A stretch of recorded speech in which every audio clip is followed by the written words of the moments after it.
Prio explain. Mga mare at mga pre, ramdam niyo na ba ang summer? Same! Kaya naman, nandito kami para magbigay sa inyo ng impormasyon at mga paalala kung paano malalabanan ang init ngayong summer. Maging alerto sa mga possible health-related emergencies dahil summer na, napakataas na naman ang temperatura. Ang sobrang init na dala ng panahon ay maaaring maghatid ng karagdagang stress sa ating lahat. Maaari rin itong magdulot ng sobrang pagod o kaya naman ay heat stroke. Bago ang lahat, ano nga ba ang heat stroke? Ito ay nakakabahalang kondisyon na hatid ng maalinsangan o mainit na panahon na nakakaapekto sa utak kapag ang temperatura ng ating katawan ay tumataas at hindi umuhupa sa pamamagitan ng pagpapawis dahil sa dehydration o mainit na kapaligiran. Ano-ano nga ba ang mga sintomas nito? Una, mainit, namumula at nanunuyot ang balat. Pangalawa, sobra o kulang sa pagpapawis. Pangatlo, mabilis na pagtibok ng puso at kinukumbulsyon. Pang-apat, pagsakit ng ulo. Panglima, pagkabalisa o pagkalito. Pang-anim, nanghihina at matamlay. Pang-pito, pagkahilo o kawalan ng malay. Pang-walo, pagkaduwal o pagsusuka. Pang-siyam, pamumulikat at pangangalay. Pang-sampo, mataas sa temperatura ng katawan na umaabot ng 40 degrees Celsius. Bakit nga ba nagkakaroon ng heat stroke? Dahil sa sobrang init ng panahon, dehydration o kulang sa tubig, pagka-expose ng matagal sa araw. Ano ang pangunahing lunas sa heat stroke? Ilipat sa maaliwalas at malilom na lugar ang taong na heat stroke. Iga at bahagyang itaas ang mga paa nito. Painumin ng tubig at lagyan ng cold compress ang leeg, kilikili, ilalim ng braso at bahagi ng singit. Pababae ng temperatura ng katawan ng biktima. Agad na dalhin sa pinakamalapit na ospital o health center ang taong nakakaranas ng sintomas ng heat stroke.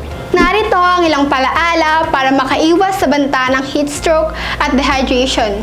Ugaliin ang pag-inom ng tubig at manatiling well-hydrated. Magsuot ng komportable at light-colored na damit at tiyakin na mayroong tamang heat circulation ang ating katawan sa pamamagitan ng pagsusuot ng maluluwag na damit. Gumamit ng payong at sombrero bilang protection sa init. Maglagay ng sunscreen sa muka at braso. Hanggat maaari ay huwag lumabas ng bahay bandang alas 10 ng umaga hanggang alas 4 ng hapon. Iwasang uminom ng tea, kape, soft drinks at alak dahil maaari itong maging sanhi ng dehydration. Iwasan ng physical activities o mabibigat na gawain sa tanghali at hapon. Narito naman si Nanette upang ibahagi sa atin ang patungkol sa dehydration.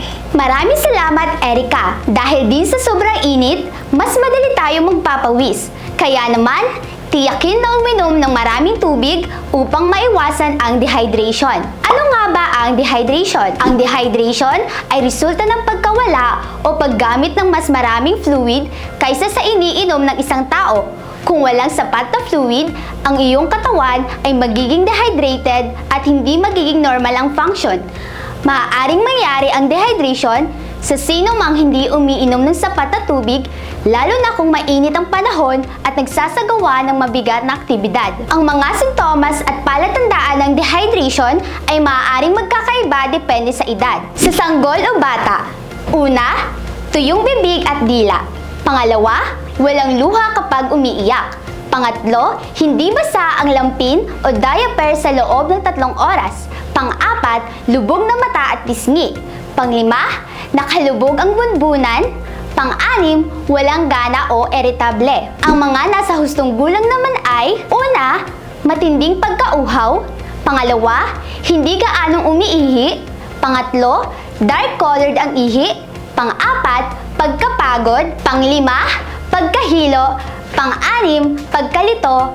At pang-pito, nasakit ang ulo. Maaaring mangyari ang dehydration kung mayroon kang diabetes, heat stroke, diarrhea at nagsusuka, masyadong matagal na nakabilad sa araw, lasing o nakainom ng sobrang alak, Pinagpapawisan ng labis habang nag-eehersisyo, may temperatura na 38 degrees Celsius o mas mataas pa, at hindi masyadong umiinom ng sapat na tubig. Paano nga ba gamutin ang dehydration? Kasama sa paggagamot ng dehydration, ang rehydrating o pagpapalit ng electrolyte at kung kinakailangan ipaggamot sa diarrhea at pagsusuka. Uminom ng tubig o inuming may electrolytes. Paano maiwasan ang dehydration? Iwasan ang sobrang matamis na inumin, soda, alcoholic drinks at caffeine.